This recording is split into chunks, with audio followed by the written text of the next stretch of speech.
Au départ, quand j'étais encore un débutant en React, je savais comment afficher une liste parce que je l'avais appris, mais le problème est que je ne comprenais pas entièrement pourquoi et comment ça fonctionnait.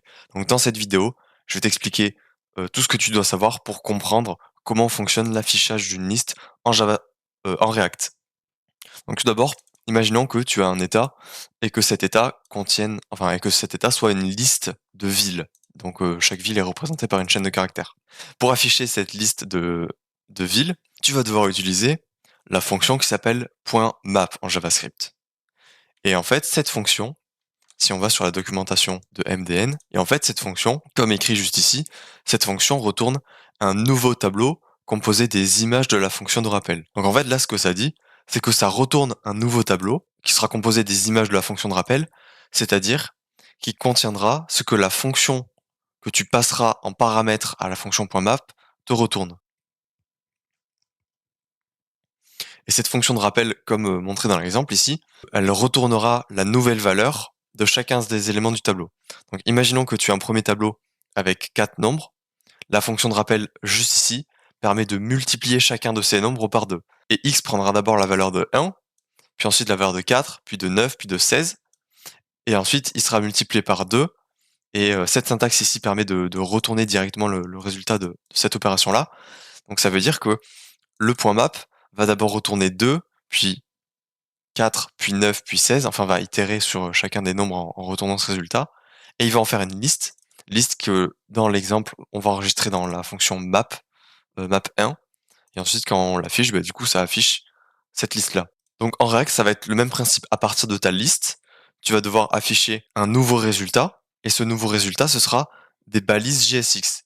Parce que tu peux pas, enfin tu peux afficher directement du texte en React, mais là l'idée c'est d'afficher le texte sous forme de liste.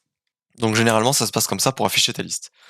Tu vas utiliser la syntaxe, enfin tu vas ouvrir les accolades, puis tu vas mettre ta variable .map et tu vas y passer dedans une fonction. Donc généralement on fait une fonction fléchée.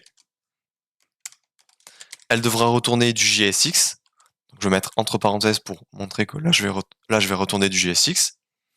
Elle prend en paramètre un argument qui va être la ville actuelle, donc la ville courante qu'on est en train d'itérer. Et je veux retourner du coup le nom de cette ville sous forme de liste. Donc pour ça, je vais faire une balise li qui va m'afficher la ville. La particularité en React, c'est que si tu veux afficher une liste à partir d'un point map, tu dois rajouter une propriété key à chacun des éléments parents, donc le parent supérieur tout en haut de ce que tu retournes, pour que pour que React comprenne et puisse identifier chacun des éléments lorsque le composant est réaffiché. Mais ce cas est généralement utile pour quand tu veux réordonner ta liste, donc changer les éléments de place. Mais le key, dans tous les cas, est nécessaire. Même s'il ne provoque pas d'erreur, ça va juste provoquer un warning si tu le mets pas. Voilà, donc là, on a affiché la liste des villes. Donc si je vais dans le projet, localhost, voilà, comme tu peux le voir, ça affiche la liste des villes. Alors je vais juste le mettre dans une balise ul, parce que les balises lis sont généralement mises dans des balises ul. Voilà. Donc ça c'était pour juste afficher une liste d'éléments. Maintenant, tu vas peut-être vouloir la trier parce que tes éléments, généralement, il y a peu de chances que ce soit directement des chaînes de caractères, mais que ce soit plutôt des objets avec un ID, par exemple. Donc on va mettre ID1, le nom de la ville, dans notre cas, et ensuite un autre élément qui peut être par exemple capitale. Donc il nous informe sur le fait que est-ce que la ville est une capitale ou non.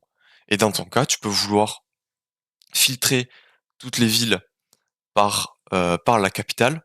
Donc je vais modifier cet état sous forme d'objet comme ça, et ensuite je vais te montrer comment est-ce qu'on peut filtrer des éléments d'une liste qui sont des objets. Voilà, je viens juste de changer l'état, et maintenant je veux afficher que les capitales, donc que les villes qui ont capitale avec un E d'ailleurs. Donc je veux que les capitales qui sont à trou. Pour cela, je vais changer ce que j'ai fait. Déjà, ville, c'est plus une chaîne de caractères mais un objet, donc en key, je vais devoir mettre ville.id parce que j'ai une clé unique pour chacun de mes objets. Et en valeur que je vais afficher, on va dire que je vais afficher la ville. Voilà.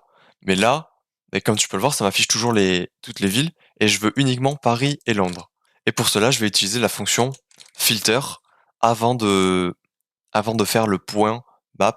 Enfin, je remplace le point map par point filter, entre parenthèses, point map. Et filter, il prend en argument une fonction, donc une fonction fléchée dans mon cas. Et quand je vais sur la documentation de MDN, on peut voir un exemple juste ici qui nous dit que tous les mots qui respectent la condition juste ici seront filtrés et resteront dans la liste et seront retournés. Parce que, ah oui, je l'ai pas dit, mais filter, du coup, retourne une liste, une copie de la liste. Et un peu comme la fonction .map, ça va prendre en paramètre une fonction qui prend en argument, qui prendra en argument en fait chacun des éléments de la liste. Et si quand il exécute le corps de la méthode que tu as passé en paramètre et que cette méthode retourne vrai, alors ça va retourner l'élément dans la liste.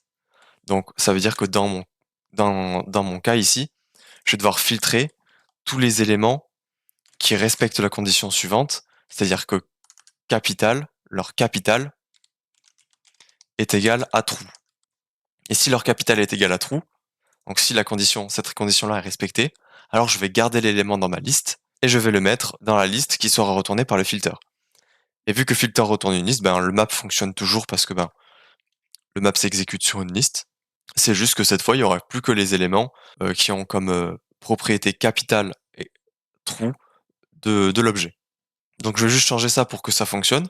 Donc je vais passer en paramètre de ma fonction, du coup la ville.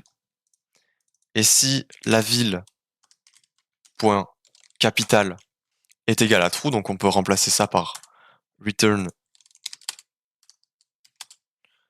ville.capital, alors je vais filtrer toutes les capitales. Enfin, toutes les villes qui ont comme propriété capitale est égal à faux. Et voilà, maintenant, il n'y a plus que les deux capitales qui sont affichées. Si tu as des questions par rapport à la programmation web en React, n'hésite pas à rejoindre mon Discord.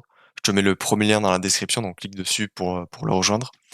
Et je pense qu'en plus, je vais bientôt faire dessus euh, des appels gratuits groupés pour pouvoir t'aider et te permettre de poser en fait tes questions dans ces appels gratuits. Voilà, donc je pense que j'en ferai, bon, je sais pas trop encore, mais un ou un toutes les semaines ou un toutes les 2 semaines.